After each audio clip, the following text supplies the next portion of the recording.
લોકસભાની ચૂંટણી પહેલા જે પહેલા તબક્કાના ઉમેદવાર છે તે ભાજપે જાહેર કરી દીધા છે. તે પૈકીના રાજકોટના ઉમેદવાર પરસોત્તમભાઈ રૂપાલાને જાહેર કરવામાં આવ્યા છે. આપણી સાથે શહેર ભાજપના પ્રમુખ મુકેશભાઈ દોશી છે. મુકેશભાઈ, શું કહેશો? પરસોત્તમભાઈની ટિકિટ ફાટી છે, લોકસભાની ચૂંટણીને શ્રી ગણેશ કર્યા છે, શું કહેશો? સૌથી પ્રથમ તો ભારત દેશના વડાપ્રધાન શ્રી નરેન્દ્રભાઈ મોદી, અમારા રાષ્ટ્રીય અધ્યક્ષ જેપી નડ્ડા સાહેબ અને ગુજરાત પ્રદેશ ભારતીય જનતા પાર્ટીના અમારા અધ્યક્ષ CR પાટીલ સાહેબને ખૂબ ખૂબ અભિનંદન આપીશ, આભાર પણ માનીશ કે જેમને જાહેર જીવનના 3.5 થી 4 દાયકાનો અનુભવ છે એવી એક વિચક્ષણ રાજપુરુષ અને ખૂબ અનુભવી અને એક નીવડેલા કાર્યકર્તાને રાજકોટ લોકસભાના બેઠકના ઉમેદવાર તરીકે જાહેર કર્યા છે, આદરણીય શ્રી પરસોત્તમભાઈ રૂપાલાને. એટલે એમના માટે ખૂબ ખૂબ અભિનંદન.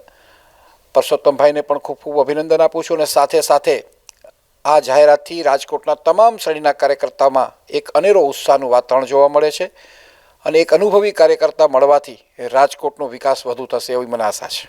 મુકેશભાઈ, ખાસ તો પરસોત્તમભાઈ છે એક સોશિયલ મીડિયામાં સૌથી મોટું નામ કહેવાય. અત્યારે રાજનેતાઓની અંદર જો સોશિયલ મીડિયા કોઈ એટલું બધું ઉપયોગ કરતું હોય તો એ પરસોત્તમભાઈ છે. એનો કેટલો ફાયદો થશે ભાજપને, માત્ર સીટ ઉપર નહીં પરંતુ સમગ્ર લોકસભા વિસ્તાર છે ગુજરાતનો, તેની અંદર કઈ પ્રકારનો ઇફેક્ટ રહેશે?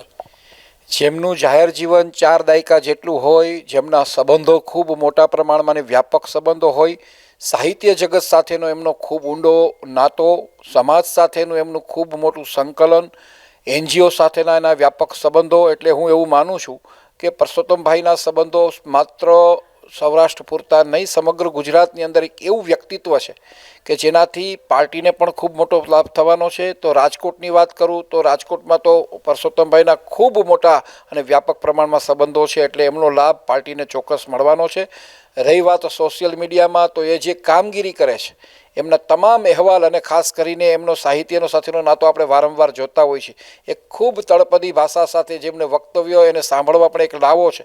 આવું એક વિચક્ષણ રાજપુરુષની પસંદગી થઈ છે, એટલે એનાથી વિશેષ આનંદ કોઈ હોઈ શકે નહીં. મુકેશભાઈ, હવે આવનારી લોકસભામાં એવું કયું સ્લોગન હશે ભાજપ માટે કે રાજકોટ સીટ ઉપર અસર કરશે? એક સ્લોગન આપણે બધાને ખ્યાલ છે, નરેન્દ્રભાઈ મોદી અબ કી બાર 400+ જે નારો છે, ફિર સે એક બાર ભાજપ સરકાર.